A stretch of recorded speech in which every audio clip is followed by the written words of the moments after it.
దేవునికి స్తోత్రం. ప్రియమైన సహోదర సహోదరులకు శుభాభివందనములు. ఈరోజు దేవుని వాగ్దానము కీర్తనలు 120 అధ్యాయం 1వ వచనం. నా శ్రమలో నేను యెహోవాకు మొర్రపెట్టి తిని ఆయన నాకు ఉత్తరం ఇచ్చెను. చూడండి, ప్రార్థన అనేది దేవుడు మనకిచ్చినటువంటి గొప్ప ఆయుధం. ప్రార్థన ద్వారానే సమస్తము సాధ్యమవుతుంది. కనుక శ్రమ వచ్చినా, కష్టం వచ్చినా, బాధ వచ్చినా, ఏ సమస్య వచ్చినప్పటికీ మనము దేవుని వైపు తిరిగి ప్రార్థించినప్పుడు మన ప్రార్థన దేవుడు ఆలకించి మన శ్రమల్లో నుంచి, కష్టాల్లో నుంచి, బాధల్లో నుంచి ఎంతో గొప్పగా మనల్ని విడిపిస్తారు. అయితే మనము శ్రమ వచ్చినప్పుడు దావీదు మహారాజులాగా ప్రార్థించేవారిగా ఉండాలి. అలాగే ఏదైనా ఒక కార్యం కొరకు మనం కనిపెట్టి చూస్తున్నప్పుడు ఆ కార్యము నీ జీవితంలో జరుగు నిమిత్తము ఏలియాలాగా పట్టుదలతో ప్రార్థించే వ్యక్తిగా నీవు ఉండాలి. అలాగే యాకోబులాగా పెనుగులాడి దేవునితో ప్రార్థించే వ్యక్తిగా ఉండాలి.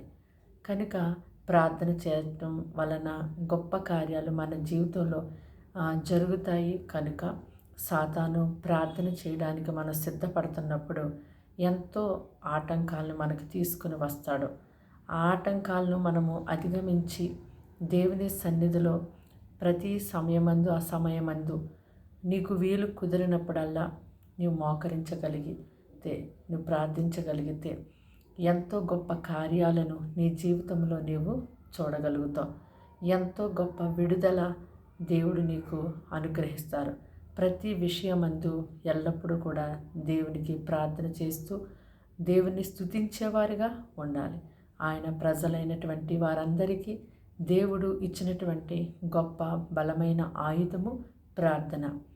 ప్రార్థన ద్వారానే ఏ విధమైన కార్యమైనా జరుగుతుందని నీవు నమ్మినప్పుడు నీవు ప్రార్థించకుండా ఉండలేవు. ప్రార్థన. దేవానికి వందనములు, స్తోత్రాలు, స్తుతులు తండ్రి. ఈ మాటలు వింటున్నాను బిడ్డల్ని మీ రక్తంతో కడిగి ముట్టి బలపరచండి. ఆరోగ్యము, ఆయుష్, బలము, శక్తి, కాపుదలంతో దయచేయండి. వారిని వారి కుటుంబాన్ని దినమంతా పోషించండి, నడిపించండి, కాపాడండి ప్రభా. వారి పిల్లల స్కూల్లో చదువులో రాకపోకలు మీరు ఉండండి. నీ ప్రజలకు పనిపాట్ల, వ్యాపారాలు, ఉద్యోగాల్లో వారి చేతి పనులను మీరు దీవించి ఆశీర్వదించండి. ఏ ప్రమాదం, ఏ కీడు, ఏ శోధన ఎవరికి పొంచి ఉందో నాయన విడిపించి, రక్షించి, కాపాడి సహాయం చేయమని ఈ దినమంతా నీ బిడ్డలకి మీ సన్ని తోడుగా ఉంచి నడిపించమని యేసు నామములో ప్రార్థన సమర్పించి వేడుకుంటున్నాను తండ్రి. ఆమేన్.